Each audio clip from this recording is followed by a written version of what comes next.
ಹೇ all, ಅರಿಯಾಲಿ chicken recipe ನಾನು ಇದೇ first time try ಮಾಡ್ತಿರೋದು. ಹೇಗೆ ಮಾಡೋದು ಅಂತ ನೋಡೋಣ.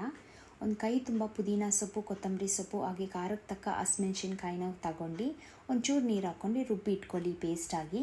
ಸೈಡ್ ಬೈ ಸೈಡ್ ಹಂಗೆ ಪ್ಯಾನ್ನಲ್ಲಿ ಎಣ್ಣೆ, ಚಕ್ಕೆ, ಈರುಳ್ಳಿ, ಶುಂಠಿ ಬೆಳ್ಳುಳ್ಳಿ ಪೇಸ್ಟ್ ಚೆನ್ನಾಗಿ ಹುರ್ಕೊಳ್ಳಿ ಒಂದು 3-4 ನಿಮಿಷಕ್ಕೆ.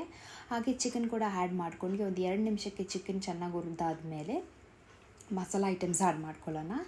1 ಟೇಬಲ್ ಸ್ಪೂನ್ ಧನಿಯಾ ಪುಡಿ, ಅರ್ಧ ಟೇಬಲ್ ಸ್ಪೂನ್ ಖಾರದ ಪುಡಿನೂ ಮತ್ತು 1/4 ಟೇಬಲ್ ಸ್ಪೂನ್ ಅರಿಶಿನ ಪುಡಿ, 1 ಟೇಬಲ್ ಸ್ಪೂನ್ ಗರಂ ಮಸಾಲ ಹಾಕ್ಕೊಂಡು ಚೆನ್ನಾಗಿ ಹುರ್ಕೊಳ್ಳಿ. ಉಪ್ಪನ್ನು ಟೇಸ್ಟಿಗೆ ಹಾಕ್ಕೊಂಡು ಚೆನ್ನಾಗಿ ಹುರಿದಾದ್ಮೇಲೆ 4 ಟೇಬಲ್ ಸ್ಪೂನ್ ಮೊಸರು ಇಲ್ಲ ಅಂದರೆ ಆಪ್ಷನ್ ಟೊಮ್ಯಾಟೊ ಇದೆ, ಟೊಮ್ಯಾಟೊನೂ ಹಾಕ್ಕೊಳ್ಳಿ.